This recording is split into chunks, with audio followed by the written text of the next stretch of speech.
¿Cómo le va? ¿Qué dice? Muy buenas noches, bienvenidos. Esto es Caníbales aquí por la pantalla de C5N, un programa especial, como siempre le digo. Cada programa lo preparamos de forma que sea el reflejo fiel de lo que son los debates, muchas veces hacia adentro del propio oficialismo, pero también tratando de interpretar qué pasa de la vereda de enfrente, qué pasa en esta oposición política que al menos da la sensación de que se ha quedado sin propuestas, o en todo caso, las que tiene ya las conocemos y la realidad es que nunca han dado resultado. Mire, la semana que viene, estos días que de alguna manera nos van a suceder, son la previa de lo que van a ser las elecciones generales. Ha pasado muy poquito tiempo desde las PASO y si uno mira las encuestas, mira los estudios que hay, la realidad es que hoy por hoy no ofrecen un escenario disruptivo de aquel que tuvo lugar hace apenas algunas semanas nada más. En ese contexto, el gobierno ha, yo creo, empezado lentamente a transitar lo que podríamos denominar un punto de inflexión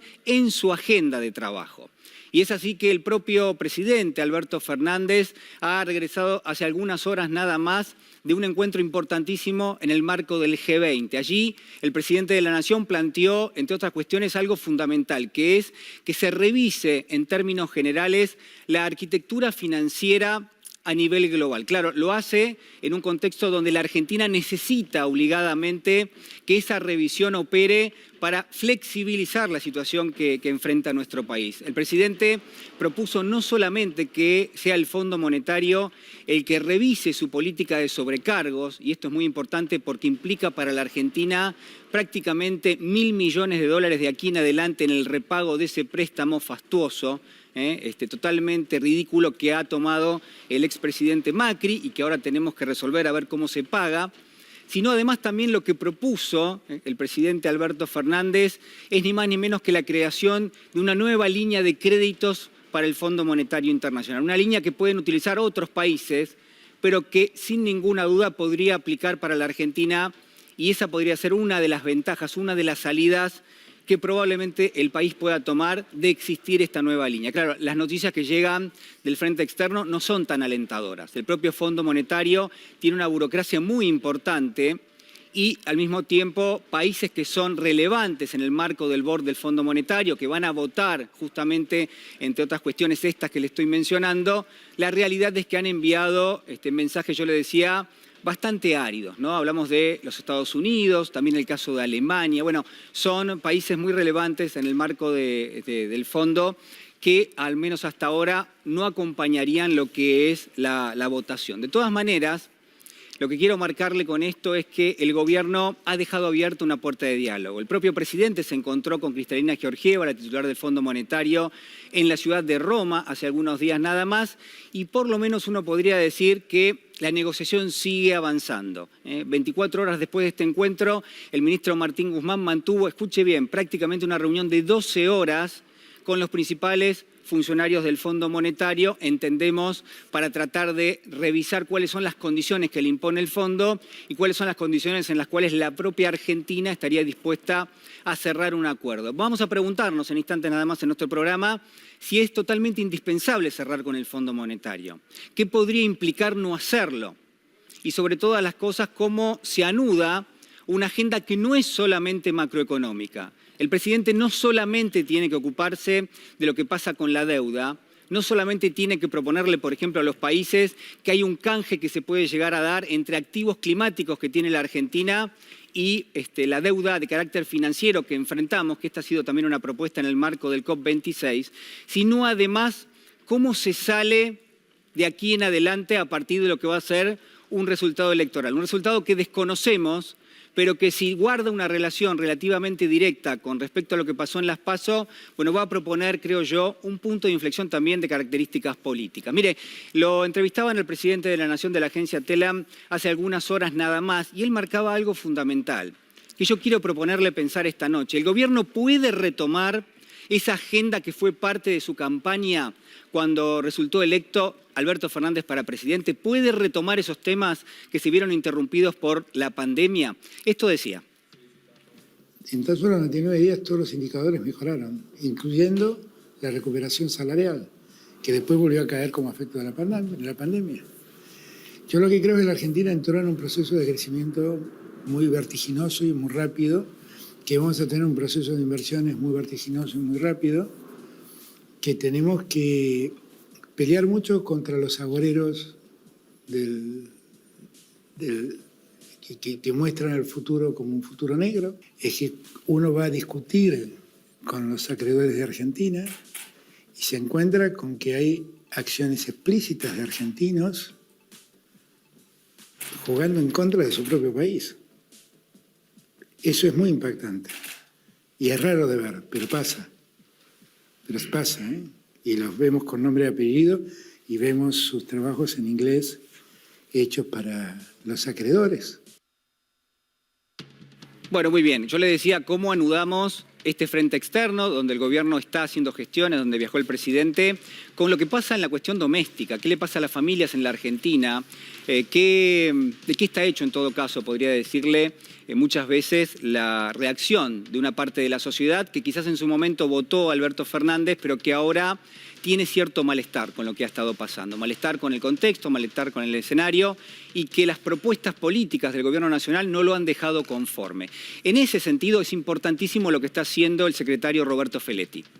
Yo creo, se lo propongo, lo vamos a analizar esta noche, que el Gobierno definitivamente empieza a dar por lo menos una señal contundente de que le preocupa, más allá de la cuestión COVID, más allá de la cuestión sanitaria, que hay que realmente sacarse el sombrero, cómo ha gestionado el Gobierno la pandemia, de que también empiezan a formar parte de su agenda lo que es la economía de todos los días, lo que es el bolsillo, el mercado de trabajo, la inflación, la erosión del salario, la perspectiva, la expectativa de que de aquí en adelante se puede salir distinto, de que de alguna manera ese porvenir va a ser relativamente mejor. Y claro, ¿cómo conecta esto con la gestión que está haciendo Roberto Feletti? Bueno, no solamente con un control de precios por 90 días, que es importante, sino además también, y esto quiero remarcarlo, con una investigación, con una, yo podría decirle casi regulación, todavía no está en marcha, pero seguramente se va a lanzar próximamente, de lo que son los sectores concentrados. Fíjese este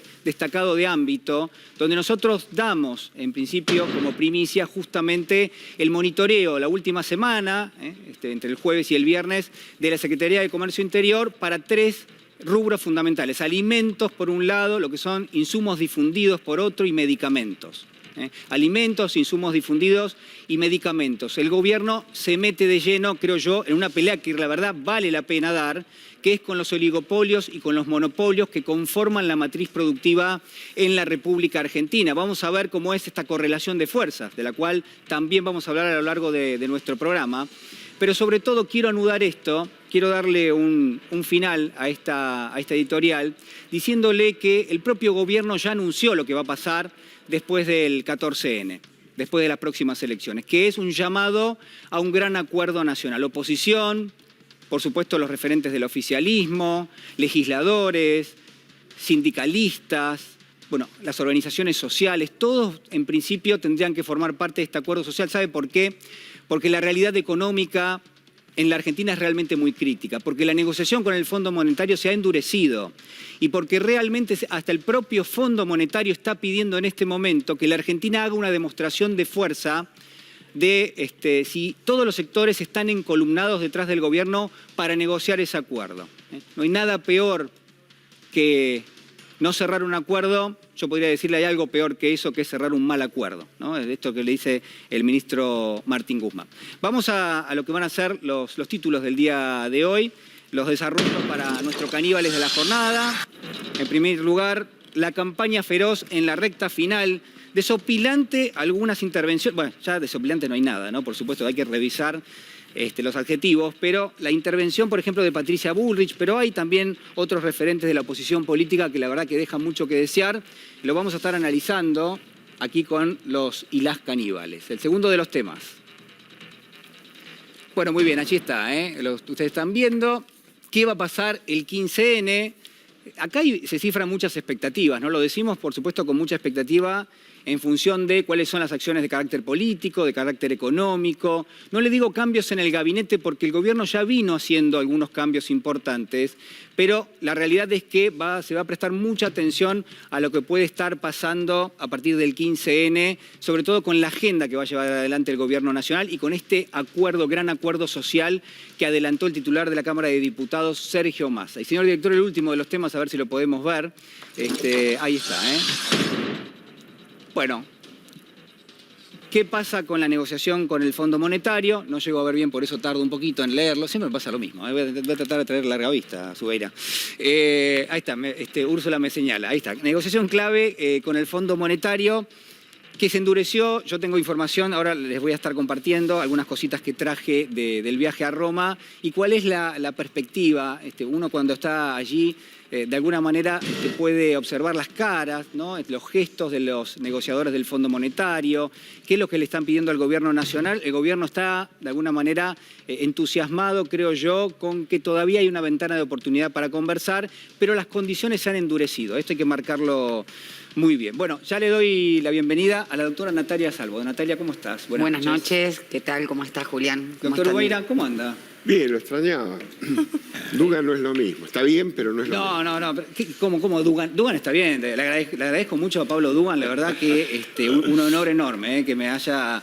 Voy a decir que me haya reemplazado, pero cada uno es único en su lugar. Vi el programa a la distancia, tengo algunas cosas que decir y después, en todo caso, lo discutimos. Señorita Úrsula Varghés, ¿cómo está? Buenas noches. Muy bien, Julián, ¿cómo estás? Bueno, muy bien. Señor Eduardo Bussi. Hermano querido, muy buenas Me gusta cuando Bussi me dice hermano, es como que me incluye en su familia. Claro. ¿Está bien? Me parece bien. Bueno, Eso es un... viste que están los anglosismos, este es un agrarismo. un agrarismo. Bueno, después vamos a hablar del campo. Bienvenido al campo, Julián. No, yo tengo mi corazoncito agropecuario, obviamente. Digo, la Argentina es eso también. No solamente es eso, ha sido eso mucho tiempo. Descubre cosas, ¿no? Interesante. Está descubriendo cosas, Zubeira. Porque, a ver, yo lo que pregunto es esto, Bussi, y ya tenemos también a distinguidísimos referentes que van a ser parte también del panel hoy de Caníbales, pero ¿el campo es la sociedad rural o hay hay algo más allá del campo? En el ideario colectivo... Sí. ¿Qué se imagina la gente? Claro, el tema es que hay ahí una imagen, sí, digamos, reproducida durante décadas de Palermo. Las vacas, los toros, sí, los descapotables de distintos las pick-up, las 4x4, la los opulencia del los agro. presidentes Sí. de distintos orígenes, Bien, yendo en el descapotable por la pista de la sociedad rural. Entonces, eso se va calando en la sí, cabeza del ideario, pero el campo claramente no tiene nada que ver con eso, ¿eh? Eso es una porción, macanudo. Pero el campo, ¿sabe qué? Es la pampa gringa del Grito de Alcorta, sí, es el campesinado del hachero que hizo la región del NOA, es el machete sí, en la caña de azúcar, es la pala de punta y el riego que hizo Mendoza en la región de Cuyo. Digo, el campo del sí, pequeño es la agricultura familiar. Pero Eduardo, vos sabés que digo esto porque nos llegan Sumo muchos a los mensajes. trabajadores y las trabajadoras rurales también, El ¿no? obrero Bien, rural, también. mis amigos obreros Sí. rurales. Pero Eduardo, hay gente que sigue enojada con vos. Digo Sí. gente, me acuerdo de Santilli, de Juntos por el Cambio. No voy a decir más gente. Hay personas que están enojadas todavía por lo de la 125. Sí, claro. Son roles. Una cuestión, Sí. en ese momento había un rol. Nosotros le quisimos explicar a Martín Lustó Sí. que en el campo no éramos todos iguales. Sí. ¿Está? Que eso de poner retención al 58% Sí. para todos los productos, el de 50 hectáreas y el de 50.000, y eso no se interpretó. Entonces tuvimos que jugar y los productores salieron a la ruta y había que ponerse al frente. Digo, yo puedo explicar eso. Una cosa es el rol Sí. y el error de un ministro que ahora da clase de economía, pero resulta que fue el autor del engendro ese, Sí. y bueno, hubo un largo conflicto y hubo una situación donde... Bueno, a Martín Lustó, atención, porque también hay información ahí dando vuelta. ¿Qué hay de cierto en que Martín Lustó es una de las personas, el presidente también lo nombraba en la campaña anti-argentinos, qué hay de cierto en que Martín Lustó manda informes a los bancos de inversión de Wall Street diciendo esto es un desastre, señores, sálvese quien pueda? No conozco esa información, Bueno, sinceramente. atención con eso. Me gustaría, Julián, terminar esto. Sí, perdón. En ese momento hubo un rol. Y además hay un contexto. las páginas de Clarín en contra de Cristina, principio de la gestión, la iglesia, el campo, y aparece Ricardo Forte diciendo esta es una acción destituyente, y Néstor, que estaba con vida y tenía influencia, Sí. dice no hay que ceder, y se hizo un conflicto demasiado largo. Ese fue el momento. Ahora, yo en lo particular vengo de ser peronista, por familia y por tradición, y hoy puedo estar en esta situación objetiva, donde en aquellas cosas que pueda colaborar con esta etapa, este Sí. frente, lo voy a hacer. Y en aquellas cosas que tenga que señalar, leal a mis principios y para que se corrijan, también trataré de señalar para que se corrijan. Bueno, creo que es interesante hablar de Martín Lustó. Después vamos a devolverlo a la agenda de temas que seguramente son relevantes para ir discutiendo. Vamos a presentar a nuestros invitados esta noche. En primer lugar, el diputado, candidato Leopoldo Moró. Moró, ¿cómo está? Buenas noches. ¿Qué tal, Julián? Bien, bien. Bueno, allí está también Federico Bernal. Ustedes saben, es interventor en el Enargás. Federico, ¿cómo estás? Hola, Julián. Bueno, buenas noches. Bueno, muy bien. Muchos temas. Ya la verdad que tengo una agenda muy importante. Vamos a arrancar con algo que a mí me pareció relevante para compartir con todos ustedes. Es un fragmento muy chiquitito de un discurso que dio el ministro Guado de Pedro hace apenas algunos días nada más en la ciudad de Bariloche. Préstale atención y ahora lo analizamos. Somos los únicos capaces de poner a la Argentina de pie, de volver a abrir la fábrica, los comercios, de crear puestos de trabajo, de incluir a los que menos tienen, de rescatar a los que quedan en el mundo. Lo vamos a hacer, a pesar de los 4 años de Cambiemos y a pesar de los 2 años de pandemia. Salgan a caminar, salgan a recorrer, salgan con la frente en alto, salgan con la frente en alto.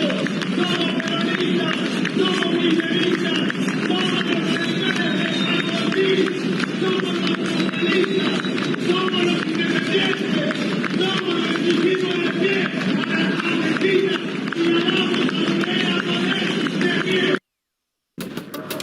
Bueno, después yo casi querría volverlo a pasar, porque la verdad que el recorrido retórico que hace el ministro Guado de Pedro es impecable. Es una opinión, por supuesto, subjetiva, Sí. como toda opinión.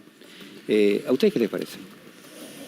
Yo creo, apuntando, me parece importantísimo porque rescata la noción del pasado, que fue lo que hizo Cambiemos, que apostó con una economía especulativa que dejó afuera un montón de gente, obviamente, que las verdaderas víctimas son, como dice Máximo Kirchner, las personas que no llegan a fin de mes, pero sobre todo hablar del futuro. Cuando la construcción mediática nos impone estar todo el tiempo con la política del odio, con un pasado, con una rescripción del pasado que es la que ellos muestran, ir caminar calle a calle, ver efectivamente qué es lo que le pasa a la gente, tener otra noción inmediata de la política y por supuesto la noción esperanzadora, ¿no? Porque intentan continuamente sacarnos la noción de futuro, la épica, Bueno, pero a ver, la alguien podría decir, transformación. el propio gobierno descuidó ofrecer eso al electorado, atendiendo los problemas que teníamos en el presente, digamos. La perspectiva de futuro quedó relegada, puntos suspensivos, entre paréntesis, llamémoslo Yo creo que como fue una quiera. cuestión comunicacional, Julián, más que nada. No es que se abandonó la noción de futuro. Por supuesto que lo comunicacional no constituye a la política en sí, pero es una cuestión muy importante en las sociedades que vivimos. Úrsula. Yo creo que se desaprovechó un momento muy importante que fue, ni bien el presidente de la Nación asumió, donde tenía, la verdad, el voto y la esperanza de muchísima gente. Y me parece que en esos primeros días se desaprovechó de tomar medidas políticas que para mí hubiesen sido un cambio drástico y muy importante. Estar llorando en el video ahora ya no tiene mucho sentido, ya estamos acá.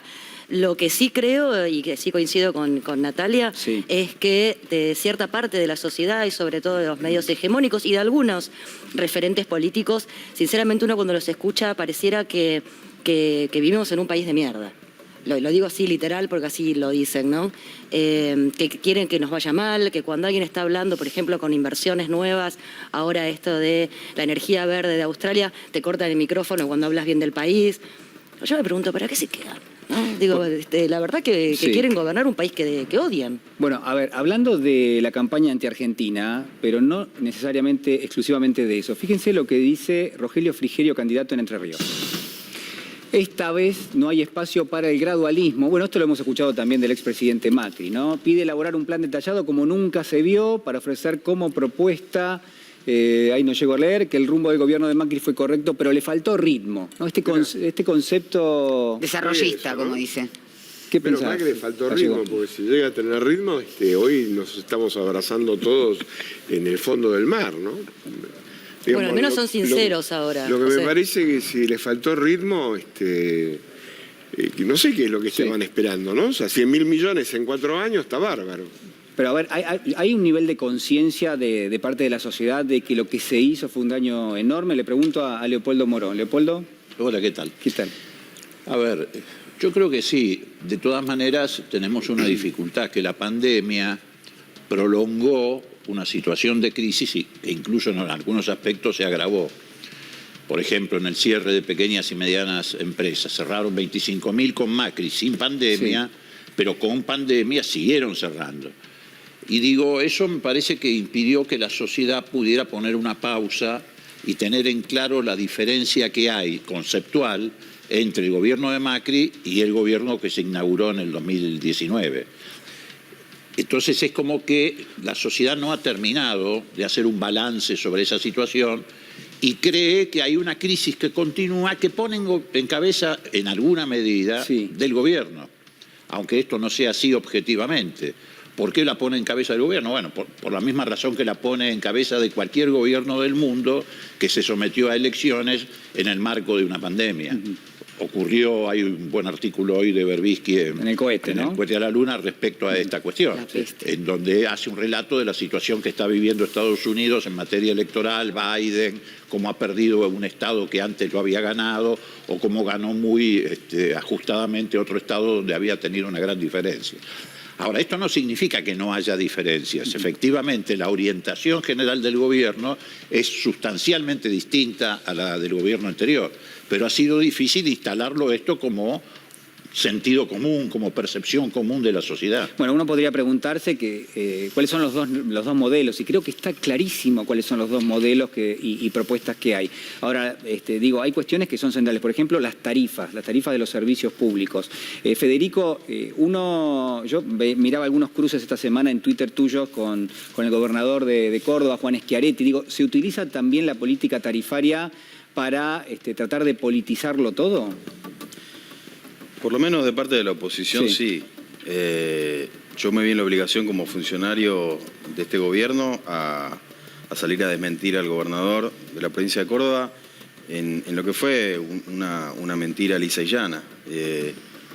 Afirmó el gobierno de Córdoba a través de distintos spots de campaña o frases que se repetían en canales de radio y televisión que se subsidiaba más usuarios de la región metropolitana de Buenos Aires, en materia de gas natural, Sí. por supuesto, de lo que se hacía en la provincia de Córdoba, y es totalmente al revés. El subsidio se subsidia por metro cúbico casi 3 veces más en la provincia de Córdoba de lo que se subsidia en la región metropolitana de Buenos Aires. Y además volviendo otra vez a la disyuntiva unitarios y federales, ¿no? Retrotrayéndonos a otros tiempos donde, por supuesto, hay que tener muy presente, muy en cuenta, sí, desde el punto de vista de la dialéctica, de la historia, aquel enfrentamiento, porque cuando uno escucha a Frigerio o escucha a algún miembro de la oposición de la derecha, de Macri, obviamente ellos son los estandartes y los voceros y ejecutores de ese viejo proyecto unitarista, y contra un genuino federalismo.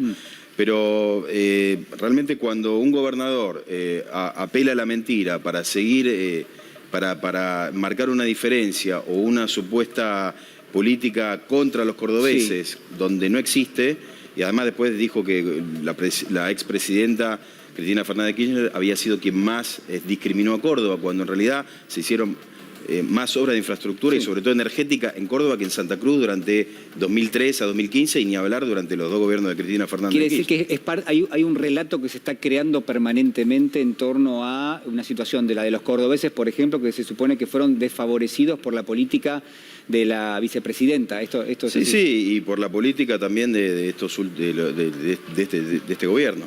Y realmente, bueno, como te decía, es todo lo contrario.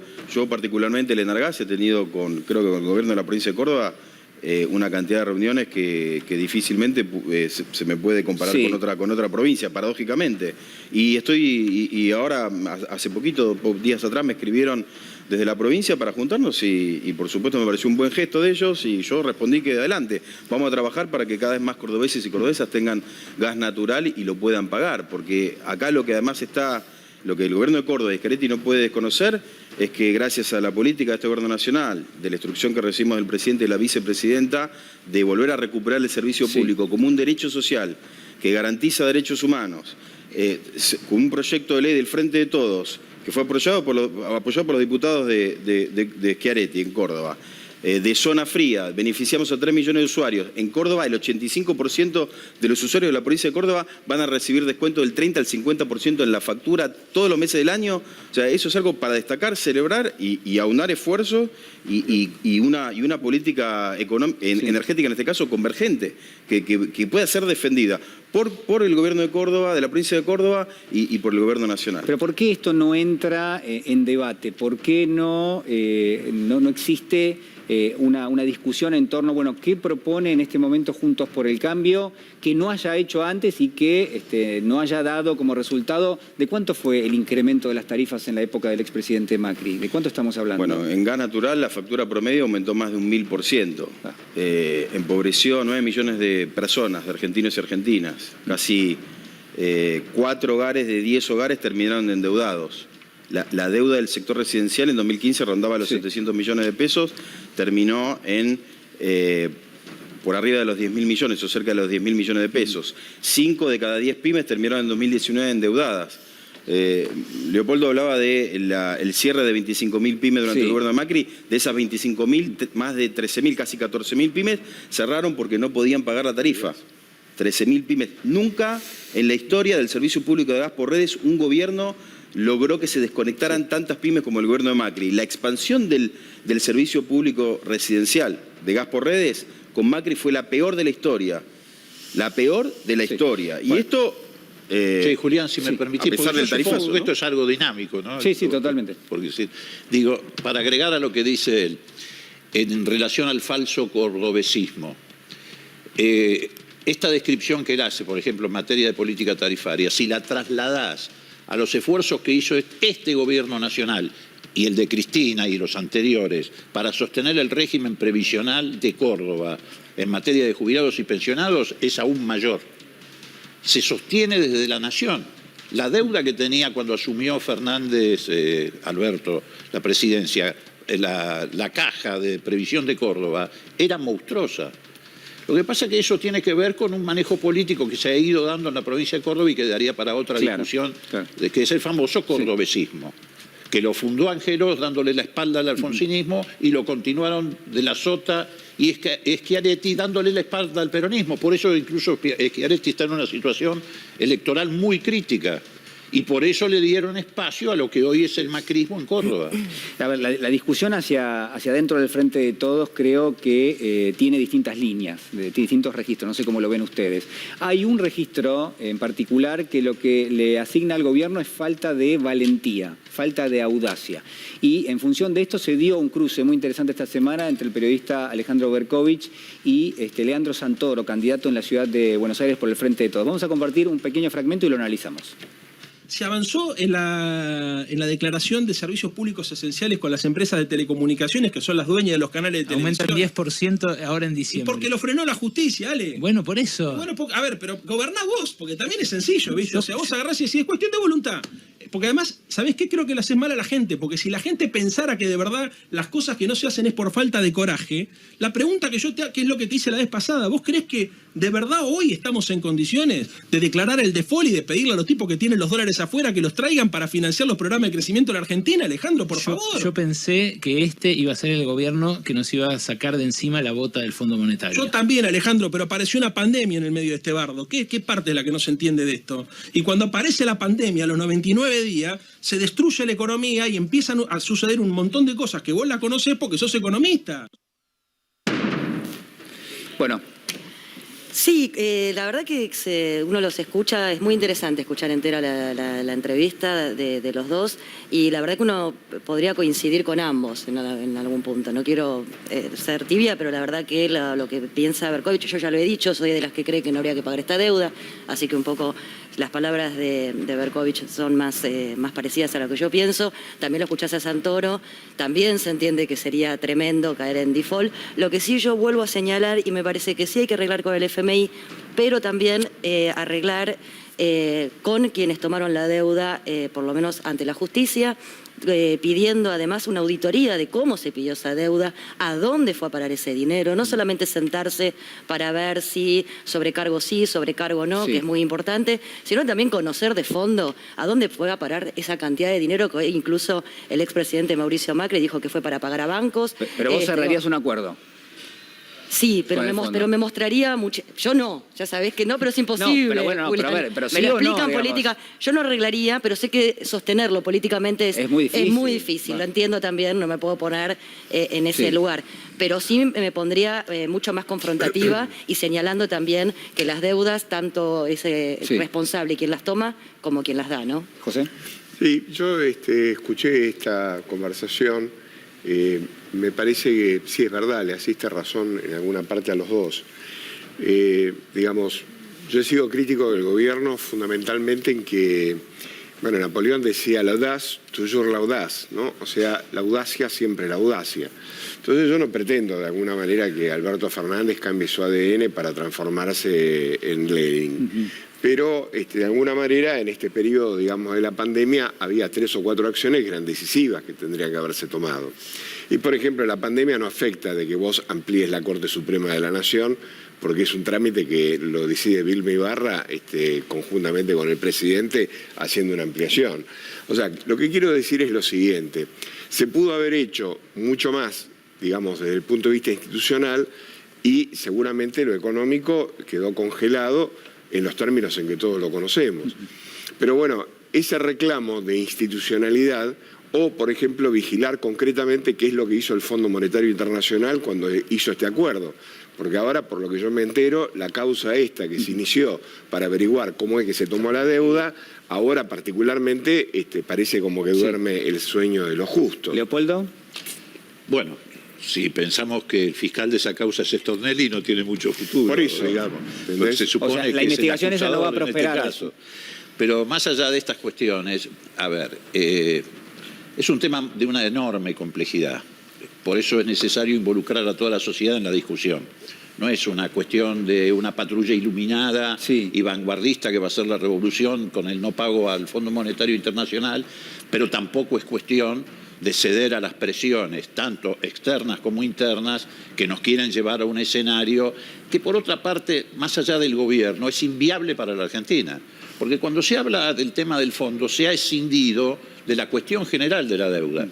No es solamente que tenemos que pagar, no sé, del 2025 en adelante, los intereses y capital de deuda del fondo. También lo del sector privado con el cual renegociamos la deuda.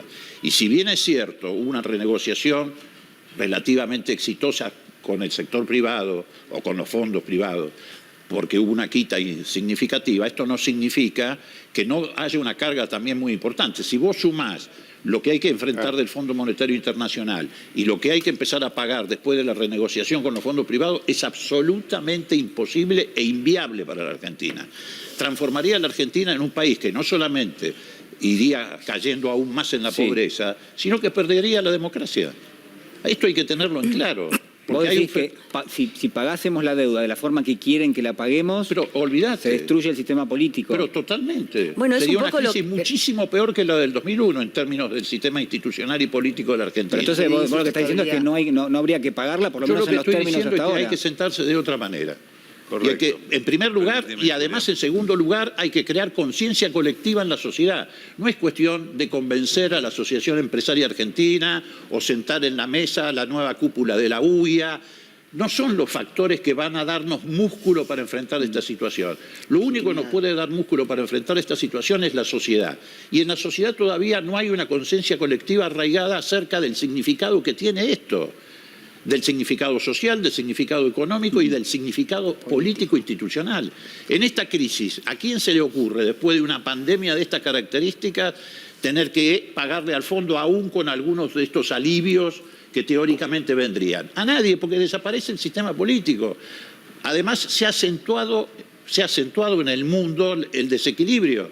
El Fondo Monetario te dice, como si fuera una gran cosa, miren muchachos, acá hay disponibles 650.000 millones de dólares equivalentes en derechos especiales de giro para repartir entre 190 países.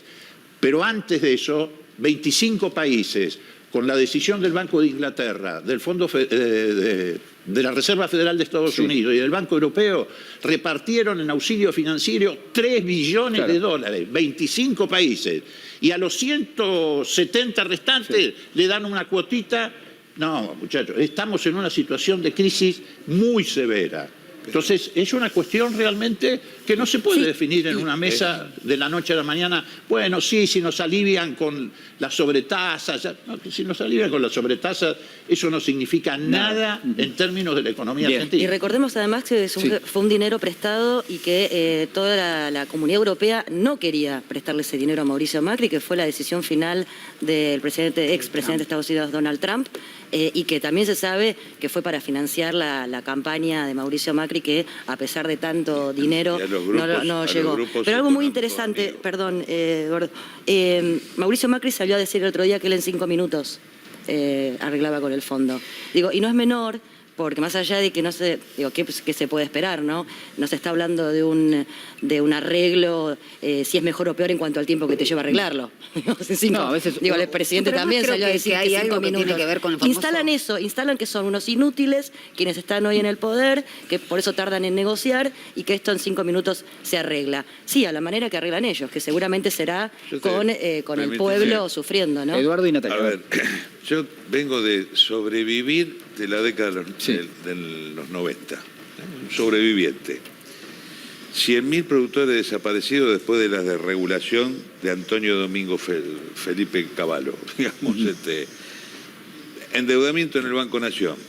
Nosotros, los pequeños y medianos productores, endeudados con campos hipotecados a favor del Banco Nación, jamás fuimos a negar que se tenía una deuda. Lo que siempre se planteó es cómo se refinanciaba, con qué sistema, de qué manera, porque hay una realidad de decir, bueno, lo que pasa, Eduardo, íbamos que ahora a los gerentes y le decíamos, mire, primero hay que darle comer a la familia. Sí, pero está bien, pero ahora ni siquiera la refinanciación es viable, porque lo que dice Leopoldo Moró es, lo que está ofreciendo el Fondo Monetario es impagable de todo punto de vista. Es que justamente lo que está ofreciendo no hay que aceptarlo. Y acá el domingo pasado... O sea, vos estás de acuerdo con que hay que caer en default. Esto es lo que está diciendo Luis vos. del Día y decía, yo tengo una vieja amistad, a pesar de que alguna vez tuvimos nuestras contradicciones, dice, acá hace falta una gran movilización social que esté respaldando una posición, digamos, más realista, que no implique entrar en ningún tipo de default y que el Fondo Monetario, que regaló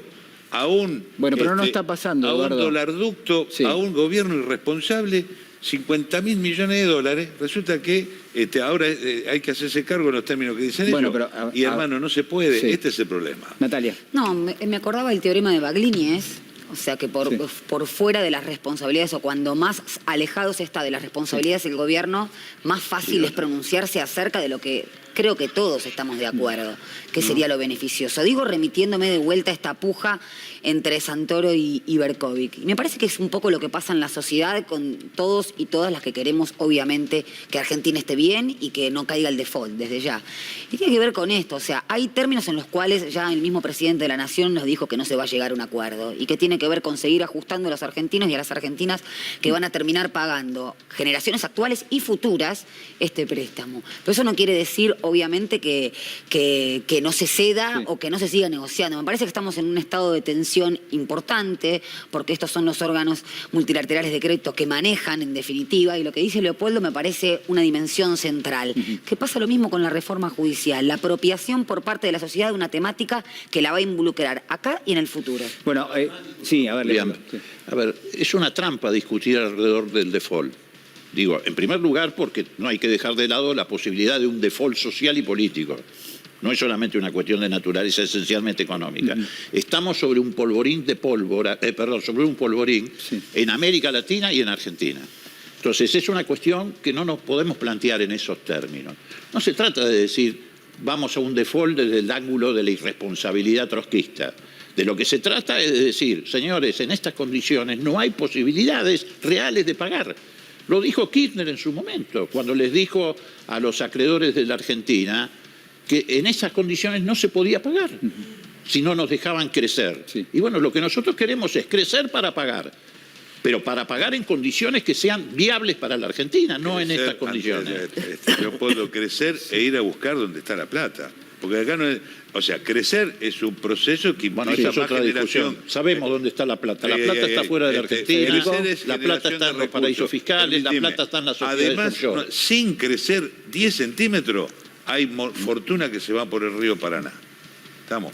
Hay fortuna que vienen en las barcazas, de la zona minera. De la minería. Pero está bien, Eduardo, pero a ver, la situación ya está planteada en este momento. El presidente estuvo en Roma, fortuna, está Martín Guzmán negociando, del otro lado está Estados Unidos, que la verdad que los mensajes que manda es no les vamos a dar absolutamente nada, no se puede flexibilizar nada. Federico.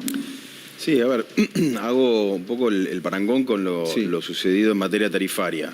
Así como el endeudamiento espeluznante o la formación de activos extranjeros durante el gobierno de Macri, que rondó casi los 90.000 millones de dólares, cuando el gobierno anterior habían, con suerte, superado los 10.000 o por ahí.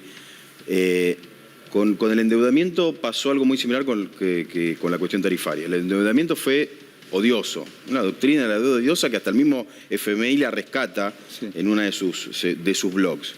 Creo que ahí también es clave dar el debate a fondo, haciendo uso irónico de la palabra, y poder explicar permanentemente a la sociedad argentina en qué consistió el endeudamiento de Macri, cómo fue un endeudamiento del que el pueblo argentino no vio un solo centavo, se duplicó el desempleo, aumentó la pobreza 5 puntos, o sea, no hubo un solo centavo que se volcara al aparato productivo industrial ni al pueblo argentino. Y con la tarifa sucedió lo mismo, hubo una transferencia de renta del orden de los 16.000 millones de dólares, se comoditizó la energía, se la utilizó como un negocio, una herramienta de ajuste y de atrofia y destrucción del aparato productivo industrial y del mercado interno, viejo anhelo de ese proyecto, no de país, del proyecto político de la derecha argentina, que no tienen un proyecto de país, porque siempre apuntan a algo chiquitito, hasta geográficamente, a una semicolonia, ¿no? Un país que se cree que es independiente pero no lo es. Entonces ahí hay un parangón, también hubo un tarifazo odioso. Por eso la instrucción del presidente y de la vicepresidenta, quienes nos desempeñamos en el área energética, es recuperar la energía como una herramienta promotora del desarrollo, de la modernización del aparato productivo, industrial y tecnológico, del desarrollo humano. Y por eso es que, reitero este concepto, nosotros lo que hicimos fue, y estamos en ese camino, recuperar el servicio público como derecho social y garantía de derechos humanos que están consagrados en la Constitución Nacional, en el artículo 75, inciso 22 y 23, en los tratados internacionales de derechos humanos de rango constitucional, artículo 41, 42 y 43 de la Constitución. Por eso, cuando yo, principio de este año, en la apertura de la audiencia pública del Servicio Público de Gas por Redes, dije que no estaba en debate, no debería haber estado en debate, como no debería estar en debate, inclusive decía recién Leopoldo, si default no default, no debería estar en discusión o no debería estar en debate la energía, si es cómo se la utiliza, o el servicio público, el rol que cumple, o el Estado, el rol que cumple dentro del servicio público. La Constitución es clarísima, es un derecho social, garantiza derechos humanos. Sin energía abundante y barata no hay educación, no hay salud, no hay una vivienda digna, no hay calidad de vida. Eso es lo que se está recuperando. Se está buscando inversores, se está buscando financiamiento, pero también está haciendo un esfuerzo descomunal el Estado Nacional buscando recursos adentro. Por eso ahora se viene una serie de obras muy importantes de desarrollo de gasoductos, de infraestructura energética, como no ocurría desde por lo menos el segundo gobierno de Cristina Mira, es una Fernández. discusión complicada. Recién ya están los portales de Clarín diciendo que yo he propiciado el default para campaña electoral, obviamente. ¿Y qué les decimos? No, lo que le decimos es que lo que propiciamos nosotros es una discusión sobre esta cuestión mucho más a fondo, donde hay que unir distintos factores. También lo decía recién Bussi. El tema de la fuga de capitales en Argentina es un tema central. Nosotros estamos discutiendo, por un lado, una deuda que se asumió irresponsablemente, criminalmente. Por el otro lado, hace un tiempo atrás se conoció, todavía no hay un acuerdo sobre la cifra, que habría 300.000 millones de dólares de argentinos en formación de activos, que es la forma elegante de hablar de la fuga de capital. Después se conoció hace un par de meses atrás, no sé si será una cifra real, porque parece una cosa increíble, que los argentinos que han fugado capital tienen en su poder el 10% de los billetes físicos de dólares que circulan en el mundo. A mí me pareció una cosa exagerada, hasta que conocí los Panama Papers, mejor dicho, los Pandora Papers, los Panamá lo conocimos antes, que dicen que 2.000 y pico de argentinos son beneficiarios finales en el tercer lugar en el ranking del mundo, debajo de rusos y Gran Bretaña, de sociedades offshore en paraísos fiscales. Pero somos el país número 70 en Producto Bruto Interno. ¿Cómo se entiende Claro, eso? desproporcionado. Leopoldo, te voy a mostrar algo que va en la línea de lo que vos estás marcando. Fíjense esto que el expresidente Macri va a revelar, porque esto todavía no se emitió, pero va a ser en el día de hoy, qué hizo con el préstamo otorgado por el Fondo Monetario. Es una entrevista que le hizo Marcelo Longobardi en la señal CNN, que se va a estar difundiendo esta noche, y dice, la plata del FMI la usamos para pagar a los bancos comerciales que se querían ir porque temían que vuelva el kirchnerismo. Ahora se explica por qué ganaron más del 200% también los bancos, ¿no? Leopoldo. No, a ver, es una manifestación más del cinismo de Macri, digo, ¿no? Un cinismo que se sostiene por la impunidad que le dan los grandes medios de comunicación. Yo no la vi la entrevista, pero seguro que Longobardi no se puso muy incisivo para repreguntarle, digamos, ¿no? Es el mismo cinismo que tuvo el otro día cuando dice que el problema no fue que él manoteó el micrófono de C5N, sino que el micrófono de C5N venía para pegarle en la cabeza. Teledirigido.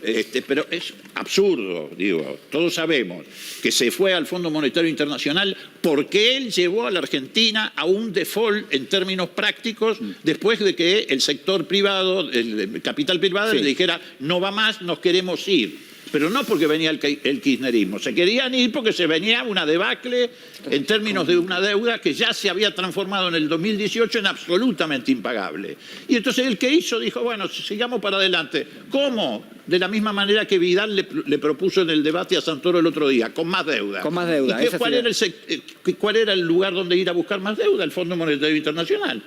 Esa es la razón. Bueno, es inviable, lo que decía Vidal es inviable. José. Sí, Bertolt Brecht decía que es más ladrón el que funda un banco que aquel que lo roba, ¿no? Y se ve que claramente, bueno, no tenía una gran opinión igual que yo sobre el sistema financiero mundial, pero decir que de alguna manera él le paga a los bancos porque los bancos tenían temor al kirchnerismo, es cierto, tenían razón los bancos en tenerle temor al kirchnerismo porque iban a tratar de que las cosas volvieran a algún grado de normalidad para que el pueblo argentino más o menos sobreviviera. Así que yo desde ese punto de vista creo que Macri tiene razón. Los bancos tenían temor al kirchnerismo porque si seguíamos con ellos lo iban a arreglar en 5 minutos, que era... De la peor manera, ¿no? No, ya dijeron que habían tomado 100.000 millones, se daban vuelta, perdieron el gobierno, pero si ellos lo ganaban, arreglaban con algo que hacía 10 minutos lo habían arreglado de otra manera. La verdad que lo de Macri es como dice acá mi amigo Leopoldo, claramente de un cinismo incalculable. Pero bueno, qué sé yo, va la señal de TN, habla y dice lo que dice. Pero tenía razón en eso. Había en los bancos un fundado temor a que viniera alguien que parara todo este dislate. Bueno, vamos a volver sobre este tema. Si puedo agregar algo. No nos olvidemos de un tema que es muy importante. Retomo las palabras de Leopoldo, que somos el tercer país en el mundo de cuentas offshore, que ahí está el hambre del pueblo. Digo, ¿no? Cuando nos preguntamos cómo hacemos, que la pobreza, lo hemos repetido en varias ocasiones, pero me parece que es bueno reiterarlo. Cuando miramos la pobreza y nos preguntamos por qué, siendo un país tan rico, que con tanto alimento, bueno, ahí el problema de nuestra pobreza está en esa fuga de capitales, está en la fuga del FMI, está en las empresas que crecen con nuestro suelo, con nuestra energía, y después todo ese dinero, en vez de reinvertirlo en donde están, vuelven también a llevársela afuera. Me parece que también podría ser una política eso, la obligación de que las empresas que usen suministros de nuestra tierra reinviertan en nuestra tierra y no puedan llevársela afuera, porque, repito, ahí, y es por este tema que hay tanta gente con tanto hambre en nuestro país. Bueno, si esto no fuese suficiente, nos metemos y después regresamos al tema económico, porque ya está en nuestros estudios Amado Vudú, en instantes va a estar en cámara. Nos metemos de lleno en el espionaje ilegal. Sí. Mientras se tomaba deuda se hacía todo esto, ¿no? Antes que pase a este tema, allá que está acá Bernal, claramente un cambio que tiene que hacerse después de esta próxima elección es que la Secretaría de Energía no puede ser secretaría, tiene que ser ministerio. O sea, me parece que el tema energético Federico, es un tema central. Bueno, es una decisión que le corresponde obviamente al presidente de la Nación, sí, ¿no? Sí, claro, pero el ministerio tiene que ser tiene que haber un Ministerio de Energía. Tiene que haber un Ministerio de Energía que ejecute políticas con la entidad y el peso que tiene un ministerio y no una secretaría. Bueno, más en función de la Ojo política que lo escuchan. pública. ¿Qué? Ojo que lo escuchan. Oberá, hay alguien tomando nota ya para nominar un ministro de Energía, decís vos. Claro, no, porque aparte me parece como que la Secretaría de Energía, al depender del ministro de Economía, está ligado a una política global. Y la política energética, por lo menos de cara a esto que vos fuiste ahí a Glasgow y compañía, hoy la energía tiene otra cantidad enorme de variantes muy relevante, que son mucho más relevantes que a lo mejor el contexto general de lo que significa la política global de un país, ¿no? Bueno, no solamente, la discusión por el cambio climático es una discusión eminentemente económica, que muchas veces se les deja a las ONGs, esa discusión. La realidad es que hoy un país poderoso como los Estados Unidos puede imponer sanciones de carácter climático y eso te inhibe la posibilidad de un desarrollo. Es decir, hay que tener cuidado con eso porque, por eso digo, tiene que estar dentro de una cartera. Que el dióxido de carbono, este gas que muchos tildan como veneno, yo como bioquímico y hombre de la ciencia me niego a tildar de veneno al dióxido de carbono. El dióxido de carbono, el CO2, está íntimamente vinculado su nivel de emisión al nivel de desarrollo industrial, humano que tiene una nación. Entonces, una política de transición energética no solo afecta al medio ambiente o la energía, afecta fundamentalmente el desarrollo económico, industrial, productivo y humano de una nación. Más aún en naciones como las nuestras, aún en vías de desarrollo. Ahora, es justo, el tema me apasiona a mí, es justo, señor director, déjeme un minuto más, es justo que un país con un desarrollo muy importante como Estados Unidos, que ha contaminado mucho, de pronto diga, bueno, a partir de ahora todo emisión cero y donde quedaste, quedaste. Entonces, la Argentina ya levanta la mano y dice, pero yo todavía no terminé de desarrollarme. Claro. Entonces el presidente fue a plantear, bueno, financienme un poco la transición energética porque si no esto implica menos puestos de trabajo, menor creación de riqueza. Ahí yo con eso estoy totalmente de acuerdo. La justicia va por el financiamiento, por la inversión para la transición energética, pero más que nada, o sea, como humilde aporte, lo digo, no como crítica a nadie, la verdadera justicia me parece que pasa por que la Argentina tenga el mismo derecho a usar durante 200 años o 100 o 150 años hidrocarburos y los combustibles fósiles porque es una forma de energía barata y abundante. Y nosotros tenemos la segunda y cuarta reserva mundial no convencional de gas y petróleo.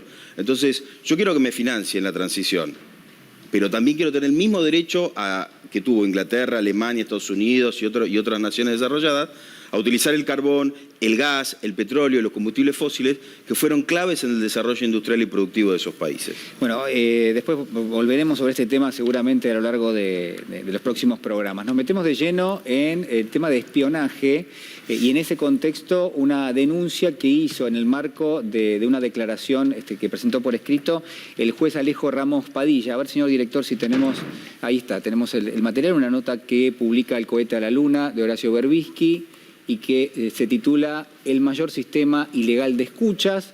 Habla allí del juez Padilla, que declaró sobre las presiones que sufrió como juez de Dolores. José, es una política, daría la sensación que ya es sistémico prácticamente, o ha sido sistémico en el gobierno del presidente Macri. Justamente hoy, hablando con la producción antes de venir acá al programa, justamente dije que una de las características de, digamos, la etapa de la dictadura fue establecer un plan sistémico para hacer determinado tipo de cosas. O sea, el plan Cóndor fue una determinada forma de trabajar la represión en ese periodo. Y cuando llega el macrismo, y establece el espionaje como una política de Estado. Entonces, esta denuncia, estas manifestaciones hechas por Alejo Ramos Padilla, que no las hace cualquier ciudadano de a pie, sino que lo hace un juez federal, que aparte de ser juez federal de Dolores, ahora es el juez federal de La Plata y es el que tiene, digamos, el componente electoral que maneja. No estamos hablando de un juez más. Si a un juez federal lo condicionan o pretenden condicionarlo de esta manera, no es casual que de alguna manera todas estas barbaridades que se produjeron durante la etapa del macrismo lo hicieron con un juez, imagínate vos, con el que estaba en cana, o con los abogados. O sea, esto marca la simetría que hay en ese contexto. Por un lado. Y por el otro lado, hay un hecho de una gravedad enorme. O sea, hoy el Colegio de Abogados de la capital federal está como querellante en el tema del espionaje, porque ni siquiera en la dictadura se espió a los abogados. Bueno, está bien, los mataban, pero quiero decir, como política de Estado, acá tenés, sí, entrando a la izquierda del Palacio de Justicia, está en el frontispicio de tribunales la cantidad de abogados que fueron asesinados durante la etapa de la dictadura. Y esto es un elemento importante, porque los colegas, y acá estamos hablando de abogados, los colegas somos los primeros que estamos al lado... Están muy expuestos. No, y al lado del preso. Y al lado de la familia del tipo que está detenido. Cuando vos le cercenás la posibilidad al abogado, lo espías al abogado, estás violentando una de las reglas esenciales del funcionamiento del Estado de Derecho. O sea... Y del derecho de defensa. El derecho de defensa. Pero esto se ha hecho, digamos, hay evidencia de que esto... No, pero está todo probado, están los cables, están los seguimientos, está, digamos, todo lo que significa la prueba, dejaron todos los dedos puestos. Bueno, la causa A mí me PUF está interesaría basada en agregar las algo, escuchas. Julián, porque la verdad que esto lo tengo bien sabido porque sucedió en el momento cuando explotó la causa D'Alessio. Dos cosas. Primero, ¿para qué el macrismo instrumentó un plan estructural y sistemático de injerencia en el Poder Judicial que, por supuesto, incluyó a los abogados como defensores de derechos humanos? Y era para justamente perpetrar este plan de saqueo del país. Porque a veces se desarticula, se separa lo judicial de lo económico. Sí. Fue un medio fundamental y se les caía la primera estrategia electoral en ese año 2019, que era la corrupción, etcétera. Entonces, ¿qué tuvieron que hacer? Por supuesto, intentar doblegar a ese juez, diciendo que la causa de Dolores, que puso de relieve todo este plan de escucha ilegal y de espionaje, el más grande de la historia argentina, bueno, intentando decir que era una causa para voltear la causa Cuadernos, algo que era un absoluto disparate, y por supuesto lo que develó la primera estrategia, que fue la causa PUF.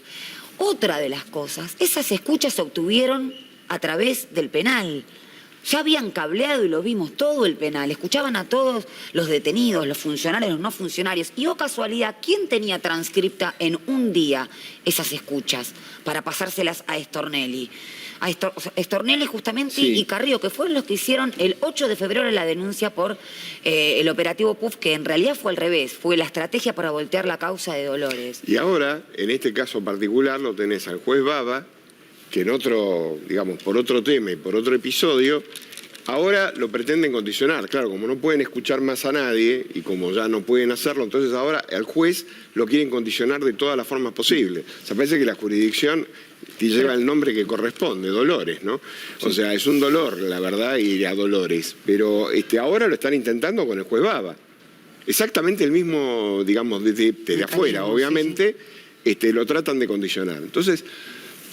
yo digamos, insisto, ¿no? Yo sé que a la gente por ahí a lo mejor, cuando vos hablás de Estado de Derecho y qué sé yo, le suena algo muy raro. Yo y Leopoldo, que somos más o menos de la misma generación, recordamos con mucha claridad que faltando 8 meses para que Isabel Martínez de Perón pudiera abandonar el poder, seguramente, se dio un golpe de Estado en la Argentina. La pérdida del Estado de Derecho en la República Argentina, en el medio de las dificultades que significaba el fin del peronismo, significó la noche más grande que tuvo el país. Entonces, cuando se meten de esta manera, apretando a un juez federal que estaba cumpliendo con lo que tenía que hacer, cuando te metes con el abogado del tipo que está preso, cuando vos de alguna manera instalás un sistema para doblegar al ciudadano común, esto tarde o temprano te explota en la cara. Por eso es que el otro día, creo que en el programa de Dugan, yo lo dije con claridad, a mí me preocupan mucho estas manifestaciones fascistas de un tipo como Milei.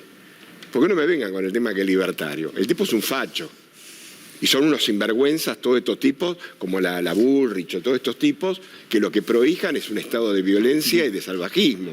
Entonces, la democracia no es un sistema de autistas ni de... No, es un sistema de gente inteligente.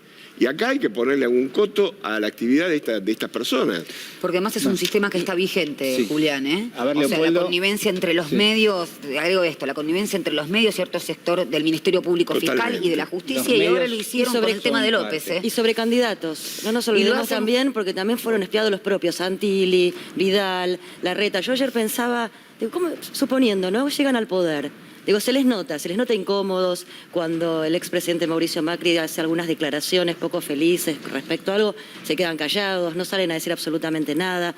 La verdad, yo no tengo pruebas, pero me da la sensación como que de alguna manera los tiene manejados bastante cortitos, se saben espiados, hay una causa, por más que no parecen muy enojados por eso. De hecho, cuando se les pregunta, hasta les molesta que se les pregunte qué opinan de haber sido espiados. Y yo decía, ¿qué hacen estos políticos el día de mañana si vuelven a partir del 2023 a tener el poder? ¿Van a responder por Claro. lo que ellos creen y lo que necesita el pueblo? ¿Cuánto ¿O te por tenés alguien que tiene cuánto carpetas te tenés- atrás? Claro. ¿Cuánto te tenés que un agachar? ¿Cuánto te- un cierre exactamente? le pido a Leopoldo Moro. Leopoldo.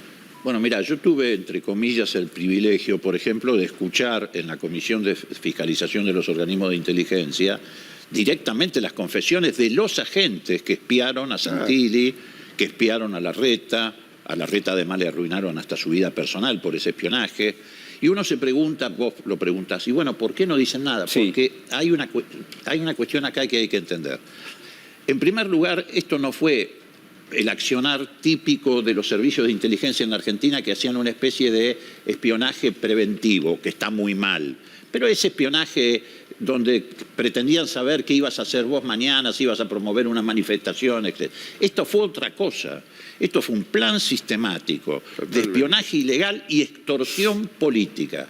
Extorsión que no solamente tenía características personales, como puede ser en el intento de espionaje a Santilli o a Larreta, o a tantos otros, sino que además tenía otros objetivos, que era hacer desaparecer institucionalmente una persona, hacerla desaparecer civilmente y hacerla desaparecer económicamente. Estamos precisamente en un lugar físico, este canal, Sí. que le intentaron hacer a la empresa hacerla desaparecer económicamente. Era un plan siniestro.